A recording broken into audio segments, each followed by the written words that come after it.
দুনিয়ার সকলকে বেজার করা সম্ভব, আল্লাহকে বেজার করা যাবে না, অসম্ভব। কারণ আমার আল্লাহর মতো আল্লাহ কেউ নাই, আল্লাহর মতো দয়াময় কেউ নাই, আল্লাহর মতো রব আমার কেউ নাই। আমার মা বাবা আমার স্বার্থের টান করলে আমাকে চিনে না, ভুলে যায়। দুনিয়ার সব আমার স্বার্থ পার, একমাত্র আল্লাহ যার কোনো স্বার্থ নাই। আমার মা বাবা কোনোদিন আল্লাহকে বলে না, আল্লাহ এমন একটা সন্তান দিলা, দাঁত দিলে না কেন, তাড়াতাড়ি দাও। কোনোদিন কোনো মা বাবা বলে নাই। সময় মতো আল্লাহ দাঁতের ব্যবস্থা করে দিয়েছেন। আমি আমার মাকে আম্মু বলে ডাকতেও পারি নাই। আমার একটাই পুঁজি ছিল, শুধু কান্নার আওয়াজ। আমার কান্নাই আমার বাবাও বুঝে না, মা বুঝতো আমি কান্না দিয়া কি খানা চাই না বাথরুমের ব্যাগ হয়েছে তা বুঝাতে চাই। আমার শুধু কান্নার পুঁজি দিয়া কি চাই কেউ বুঝতো না। কে বুঝতো? মা। আমার বাবাও বুঝে নাই। বাচ্চা কাঁদতেছে, বাবাই বলে ক্ষুধা লাগছে, খানা দাও। মা বলে না, এর ক্ষুধা লাগবে কেন, 5 মিনিট আগেই তো খানা দিয়েছি। তাহলে কাঁদে কেন? মা বলে ঘুমের আগে কান্নার একটা অভ্যাস আছে বাচ্চাদের জন্য, ঘুমের কান্না কাঁদে। আপনি বাসায় যাবেন রাত্র 2টা, 12টা, 1টায়, দরজা নক করবেন, খুলে না, লাথি মেরে ভাঙবেন, ঘরে সব মরছে ঘুমের মধ্যে, আধা মরা। মোবাইলে রিং দিতেছেন, রিংটোন বাজতেছে, আপনি দরজার বাহির থেকে শুনতেছেন। ঘুমান্ত মা শুনে না, কিন্তু দেখেন আল্লাহর কুদরত। শিশু বাচ্চা মায়ের পাশে ঘুমাচ্ছে, হালকা একটু আওয়াজ দিছে, মা সজাগ হয়ে গেছে। আর আপনি যে এত চিৎকার দিতেছেন, কোনো আওয়াজ নেই। এরপরে বাচ্চা মায়ের পাশে ঘুমায়, 2 থেকে 3-4 কেজি বাচ্চার ওজন, বা 5 কেজি ধরেন। মায়ের একটা শরীর যদি ঘুমের মধ্যে অজান্তেই বাচ্চাটার উপরে কাত হয়ে পড়ে যায়, তো বাচ্চা মরে যাবে। মা তো নাক টেনে ঘুমাচ্ছে, কাঁচা ঘুম, কিন্তু আজও পর্যন্ত শুনি নাই যে কোনো মা ঘুমের মধ্যে অসতর্কতার কারণে ঘুরিয়া বাচ্চার উপরে পড়ে গেছে আর বাচ্চা মারা গেছে। শুনছেন কোনোদিন? মাও ঘুমায়, বাচ্চাও ঘুমায়, মাঝখানে পার্টিশন তৈরি করে দিছেন আল্লাহ, পাহারাদার লাগাই দিছেন। তো আল্লাহ কত দয়া করছে। আপনি রাতের বেলা ঘুমাবেন, এত পরিমাণ মশা, এসি মশারি বের হয়েছে, এসি মশারি টানায় ঘুমায় গেছেন। এখন মশা তো ঢোকার কোনো কায়দা নেই। আপনি ঘুমের মধ্যে যাবেন, বাতিটা বন্ধ করে চোখ বন্ধ করে দিয়েছেন, হঠাৎ করে কানের সামনে মশা গান গাইতেছে। এত দামি মশারি কিনলাম, মশা ঢুকলো কোন ছিদ্র দিয়া? আপনি বাতি জ্বালায় দেখতেছেন, যেই ছিদ্র মশারির, এখান থেকে মশা ঢুকতে পারে না। আল্লাহ বলেন তাকায় দেখ, তোর মশারির ছিদ্র থেকে তোর কানের ছিদ্র তো আরো বড়। তাহলে মশারির ছিদ্র দিয়ে মশা ঢুকলো, তোর কানের সামনে ঘুরে ঠিক ভেতরে ঢুকে না, পাহারা দেয় তোর বাবায়।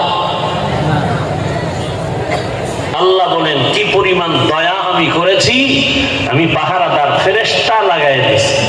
তুই আরামে ঘুমাবি, নাকের সামনে কানের সামনে মশা ঘুরবে, ভেতরে ঢুকবে না, ঢুকলেই তো তোর জিন্দেগি বরবাদ।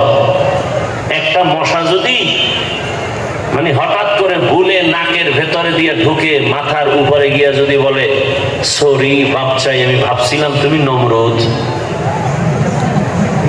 জিন্দেগি বরবাদ। গত বছর না তার আগের বছর সিলেটের মধ্যে একটা যুবক, বেশি বয়স না, বালক বলা চলে, তো মাছ ধরতে গিয়ে কই মাছ ধরছে। কই মাছ চিনেন না? এটা খুব কাটা কম। কি কই মাছটা ধরে আর একটা মাছ ধরবে, তো এটা রাখবে কেউ, ও দাঁত দিয়া দিছে কামড়, তো দাঁত দিয়া কামড়ায়া মাছটাকে ধরছে, কই মাছ রাখছে মুখে, আর ওদিক দিয়া 2 হাত দিয়ে আর একটা মাছ ধরতেছে। ও দাঁত একটু হালকা ফাঁকা হয়ে গেছে, মাছটা ভিতরে গেছে, গলার মাঝখানে গিয়ে কই মাছ আটকায় গেছে, বেরও করা যায় না, কাটা ভেতরেও যায় না। পরে অপারেশন করে গলা কেটে মাছ বের করেছে।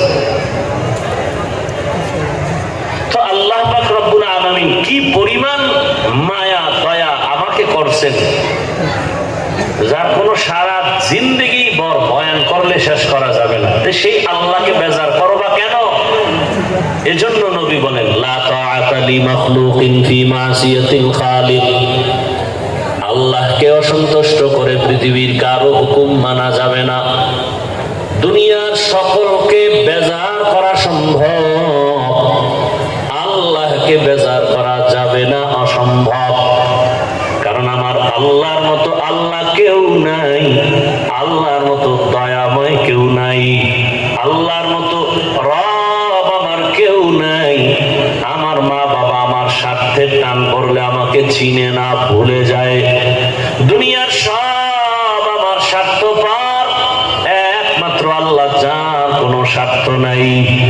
আমি যদি 2-3 বার অন্যায় করি, মা বাবা বলবে তোর মতো সন্তান আমি চাই না, আমার স্ত্রী বলবে স্বামী আমার প্রয়োজন নাই। আল্লাহ বলেন বান্দা আমার দেওয়া পানি, আমার দেওয়া বাতাস, আমার দেওয়া সূর্যের আলো, চাঁদের আলো সব তুমি ভোগ করো। নদীর মাছ তোমার বাবায় বানায় নাই, হাজারো কোটি মাছ আমি তোমার জন্য আমি আল্লাহ ব্যবস্থা করেছি। আমি আল্লাহ জমিনে ফসলের আয়োজন করেছি, গাছের মধ্যে বিভিন্ন ধরনের ফল আমি দিয়েছি। এগুলো খাইয়া শরীরটারে মোটা তাজা বানাইয়া, এরপরেও যারা সারা দিন রাত্র গুনাহ করো, নামাজ নাই, রোজা নাই, তেলাওয়াত নাই, হালাল ও হারামের কোনো তমিজ নাই, শুধু গুনাহ গুনাহ গুনাহ। সারা রাত দরওয়াজা জানালা বন্ধ করে মোবাইলটা হাতের মধ্যে নিয়া জেনা করে করে রাত কাটাও। হাতের জেনা, চোখের জেনা, জবানের জেনা, অন্তরের জেনা করে সারা রাত গুনাহ করে কাটাও। আমি আল্লাহ যদি স্বার্থপর হইতাম, ঘুমের মধ্যে তোর গলা টিপে মেরে ফেলতাম। আমি আল্লাহ তোরে মারি নাই, বরং ঘুম থেকে তোরে সুস্থতার সাথে আবার জাগায় দিলাম। আমি আল্লাহ তোকে বারবার ডাকি আয়, ফজরের নামাজ আদায় কর, তোর জীবনের গুনাহ মাফ হয়ে যাবে। নবী বলেন এশার নামাজ পড়ে যদি কেউ ঘুমায়, আবার যদি ঘুম থেকে উঠে ফজরের নামাজ আদায় করে, ঘুমের মধ্যে যতটুকু সময় ব্যয় হয় ওই সময়টাও নেকের পাল্লায় ওজন করা হবে। আতিনা ফি দারে দুনিয়া না হাসান, আতিনা ফি দারে উকবা না হাসান, ইয়া গিয়াসাল মুস্তাগীসিন ইহদিনা লাফতিখারা বিল উলুমে ওয়াল গিনা। হর গড়ি দে নেকো তু তৈয়ার है जो न मांगे उससे तू बेजार है। আল্লাহ বলেন আমি ফজরে ডাকলাম আয়, যদি হাজিরা দাও সব গুনাহ মাফ। আসো নাই, আমি আল্লাহ রাগ করি নাই। আবার জোহরের সময় তোমাকে ডাকার ব্যবস্থা করা হলো, বান্দা তুই জোহরে হাজিরা দিবি, জীবনের গুনাহ মাফ হয়ে যাবে। জোহরের নামাজেও তুমি নাই, আসরের সময় ডাকার ব্যবস্থা করা হলো, আসরের সময় তুমি নাই। এইভাবে বারবার আমি ডাকলাম, এরপরেও শুধু তাই না, আমি অল টাইম তওবার দরজা খুলে রেখেছি। আমি আল্লাহ নিজে প্রত্যেক রাতের শেষ ভাগে প্রথম আসমানে আইসা আমার গুনাহগারদের ডাকি, আলা মিন মুস্তাগফিরিন ফাগফির লাহ। যারা গুনাহ করেছো তওবার দরজা খুলে দিলাম আয়। জীবনের সব গুনার কথা স্মরণ করে এক ফোঁটা চোখের পানি ছেড়ে যদি আমি আল্লাহর কাছে ক্ষমা চাও, আমি আল্লাহ